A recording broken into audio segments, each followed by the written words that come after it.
Here we have the 4-hour price chart for Palantir Technologies Incorporated, stock ticker PLTR. As we can see here, we have broken to some fairly significant new highs here, and the share price itself is starting to show a bit of stalling activity here. We're starting to see a bit of selling pressure. This is probably the result of profit taking, a little bit of indecision in the market. As we can see here, we should point out the fact that uh, trading volumes are starting to move a bit more in the negative direction. Um, Not entirely surprising given the fact that we are trading at all-time highs for the stock. And it's not like we've seen a major period of decline here, and then we're still seeing continued selling pressure. We have seen a very strong rally here. There really hasn't been much corrective retracement to the downside. So if I'm being perfectly honest, as somebody who is long this stock, I have no problem with this with a bit of selling pressure here, with a bit of profit taking. I do think that tends to keep a trend healthy. You need some downside corrective price moves in order to shake out some loose positions and possibly bring some new buyers back into the market. It's much easier to do that if the stock is trading at a bit lower levels. I mean, if the stock is trading at all-time highs, it stands to reason that a certain percentage of the market is going to be a bit reluctant to move in. They might think that the stock is overvalued or expensive, relative to its historical averages. And that would be true. I mean, it would be true, and that is where we are at the moment. We are trading at elevated levels. But overall, the price declines here really don't concern me very much because if we look at these prior highs, what happened the last time the stock posted an all time high? If we are going to kind of analyze that price behavior, we have to go back to March 7th, 2024. That would be this area back here. And we can see that the price highs came in at 27.50. It was a strong move to the top side. It was followed by an extremely strong move to the top side. This is really a parabolic move. I mean, this was at least initially, this was an extremely strong movement higher. As we can see, once we did post these prior highs at 27.50, the period of decline here, there's a lot more selling pressure here, that was seen previously. If we compare that, to the current price action, even though we are trading at higher levels, you might think that, well, the selling pressure might be more extreme because we're trading at, price regions that are more expensive. But as we can see here, that's really not the case. And what this means, in my view, is that this is a much more sustainable rally. Even just the slope itself. I mean, that the slope of a rally does make a big difference.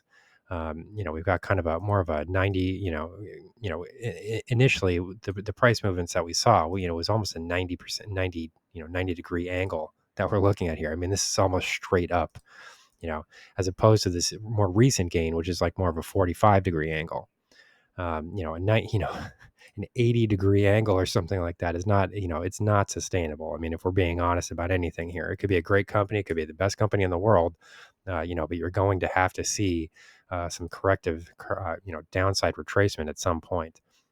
When I start to see, rallying angles, slope angles that are closer to the 45-degree mark, it's much more encouraging, and it does suggest that, that the recent rally is much more sustainable over time. So, and that does go far to explain why, we're not really seeing the same type of selling pressure that we saw previously, even though we're trading at higher levels.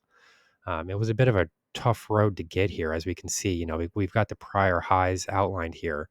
We've got this initial 27.50 high, and then this was followed by a high at 25.35, which was a bit of a disappointment here because we declined quite quickly, and we didn't see a retest of those prior highs at 27.50.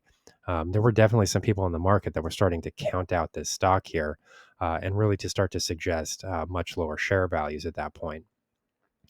But as we can see, the stock did manage to find a very strong support level at roughly 2060. This is now a triple bottom support zone that will be critically important for the stock going forward. In order for me to really reverse my bias, I would need to see a break below this level. Because if we do see a break below this level, in my view, it would probably be quite forceful, and we would start to see some more dramatic share price declines that would be more sustainable in nature, more than likely. So, currently we are still trading in overbought territory. This does suggest that we could continue to see, a bit more selling pressure or at least a period of sideways retracement. That sort of does seem a bit more likely in my view. Something kind of trading sideways rather than a massive decline from here. The first level to watch to the downside would come in at 2610. This is a bit of a resistance turn support level. And then it would also mark the 20 period exponential moving average, which is this yellow line here. So we would have a bit of a confluence of price targets here that would suggest that this could be a good buy zone to the downside. I mean, if we were to see prices move into roughly 2610, I would start to look for long positions in those areas. At least starting to scale into long positions at that point. That would represent a fairly attractive position here for new buys for the stock.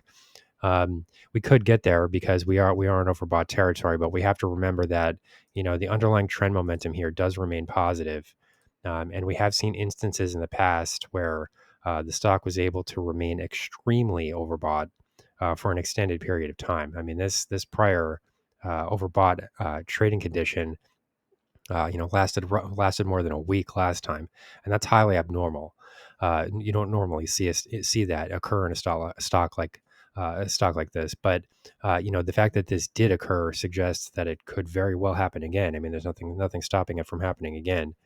If it has occurred in the past. And if we do look at the upward trend momentum here in the relative strength index, we can see that the underlying momentum does remain positive. So this does not count out the stock here. This does not count out the rally. We absolutely could be looking for a test of the $30 level relatively soon. But I would remain a bit cautious here. I wouldn't really start buying quite at this level. Because we are overbought here. We are trading at all-time highs. At the minimum, I think we're looking at a period of sideways corrective trading activity, so that we can probably work off this overbought nature in the indicator reading. So all of this does point to a bit of overextension near term, but overall, this trend does look extremely healthy in my view. And as long as we're able to stay above these exponential moving averages, this exponential moving average cluster here, that's the yellow, orange, purple, and blue lines. We should continue to remain supported at relatively elevated levels. I don't really expect to see declines much further. I wouldn't even start to get nervous about the stock until we see a break of roughly 2330. So here's the current market analysis for Palantir Technologies Incorporated, stock ticker PLTR.